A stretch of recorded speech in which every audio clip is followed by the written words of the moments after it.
What if I tell you that a narcissist does not need loud fights, hurtful words, or physical aggression to destroy you? Their real abuse, the real damage, does not happen during arguments. It happens in the quiet moments inside your own home, through the everyday things you can never imagine could hurt you. Like the daily use things such as the car, which they use as a torture chamber, or the keys, for example. They hide on purpose just to cause you a lot more mental strain.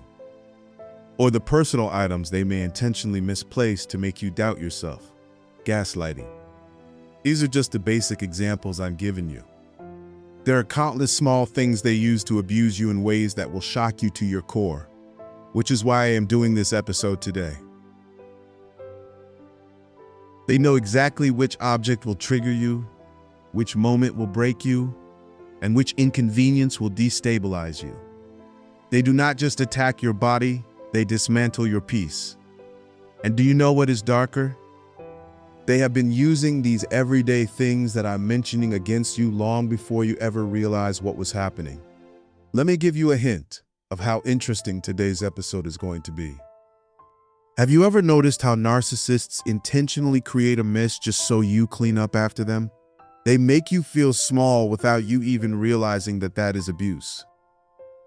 Let's dive deep. Today, I'm going to show you the subtle torture of everyday objects. 7 everyday things a narcissist uses to abuse you without ever raising their voice. These are the hidden weapons they rely on because they know you can never prove this kind of abuse.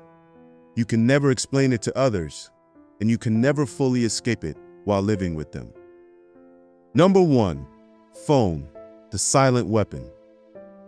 Phone becomes one of the most triggering things for narcissistic abuse survivors because all the cheating, neglect, planning, and plotting took place on the phone, right?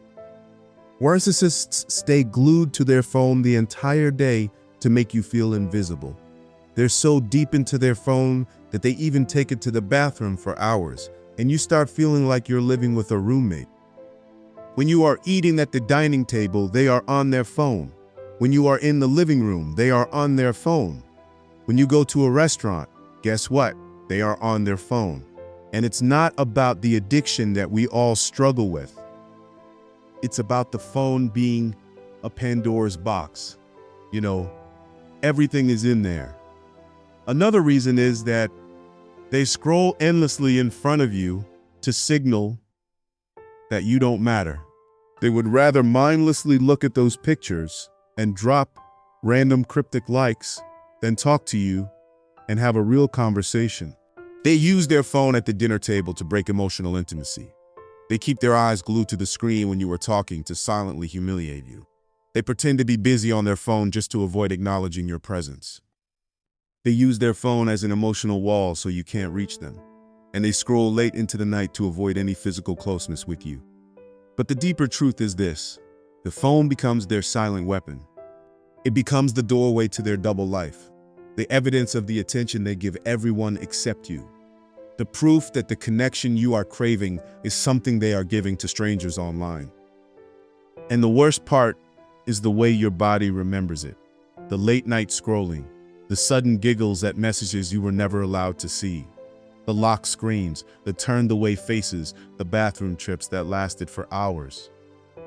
In the way they would protect that device as if it was their oxygen. You start feeling like you are competing with a damn screen. You start feeling like you are begging for a human who's already gone. You start feeling like the phone is the real partner in the relationship, and you were just the background noise. Number 2, financial manipulation and theft. They abuse you through the wallet and by stealing and hiding your things. They always pretend to be broke in front of you and show an empty wallet when it comes to meeting your needs and expenses. But they always have money in abundance for their mother, their friends, and their own luxury. And not only that, they steal things from you as well. They keep stealing money. Small things, for example, disappear. And they do it on purpose to trouble you. Not only that, they intentionally hide keys to make you go crazy, to make you think you have dropped them somewhere. They take the things that matter to you the most, things you use daily, things that keep your routine stable, and they make them disappear. Money, cards, receipts, important documents, even small personal items from your wallet or purse. They don't need these things. They take them to watch your reaction. They take them to create chaos on purpose. They take them to feel superior while you stand there confused, frustrated, and doubting yourself. Narcissists love creating tiny disruptions that only you notice because it isolates you emotionally. It makes you feel like you are the problem. It makes you think you are careless, forgetful, neglectful, and irresponsible. They want you to believe all of that. This is psychological warfare that leaves no visible evidence.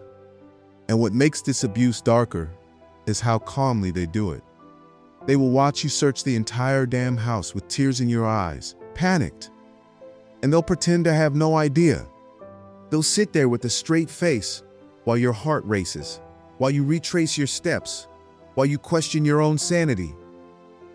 They enjoy the power of knowing that one tiny item, a card, a small amount of cash, or something else, can completely derail your day and shake your confidence. This is how they train your mind to live in survival mode, to stay anxious, to stay small, and to stay dependent on them. This is not forgetfulness. This is not a mistake.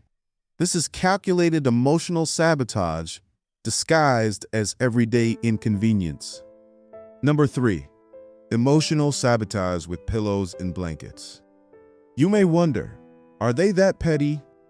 Well, if you have experienced narcissistic abuse, you know what I'm talking about. A narcissistic person can abuse you using a pillow. How? Let me show you. You may have noticed how they put a pillow between you and them in bed to punish you when they're not on good terms with you. It's one of the most painful experiences of a narcissistic relationship, because that pillow is not just a pillow. It becomes a wall, a barrier, a silent message that cuts deeper than any insult. It tells you without a single word that you are no longer wanted. Narcissists know exactly how much that pillow hurts you emotionally. They know physical closeness means safety, connection, grounding, and reassurance. So when they push that pillow between you, they're not creating space, they are creating rejection. Just like the pillow, blankets become another weapon in their silent abuse. They pull the blanket away from you in the middle of the night and leave you freezing while they wrap themselves tightly. They turn their back and cocoon themselves so you physically cannot reach them. How do I know this? I've seen it all my life in my home. It used to happen to my mother. Unfortunately, she's also a codependent now, but I saw it happening. My father used to do it all the damn time. In isolation, these things look petty, but this is emotional starvation.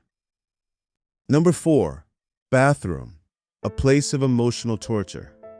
They intentionally create a mess. They leave the toilet seat dirty, taps running, basin full of hair. They splash water everywhere and walk out.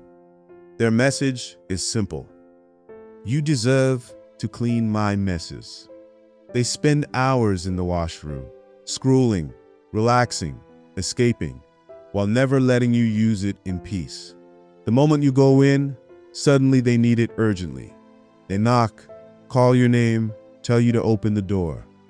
And on other days, they occupy the bathroom for hours while you suffer in discomfort. They know exactly how painful and inconvenient it is. Number 5, a manipulating light and car abuse. Narcissists even turn the lights in your home into weapons. They turn them on and off depending on their mood. They disturb you when you're sleeping. They darken the room when you're working. They leave you in the dark when you're uncomfortable. They sit in darkness to create guilt and anxiety. Light becomes a tool to control your nervous system. Another place, the car. They trap you in a closed space with no escape. They speed up when angry, bark orders, take risky turns, intimidate you. Or they use silent treatment, driving for long stretches without saying a word. They control the air conditioning, the music, the windows, everything. Sometimes they make you wait in the car for hours while they stay on their phone or walk out pretending they forgot something. Even parking becomes abuse. Conclusion. So, that was the last one. I hope you found it insightful. Let me know in the comments. With that, let's bring this episode to an end. Thank you so much for watching and listening. I will talk to you in the next one.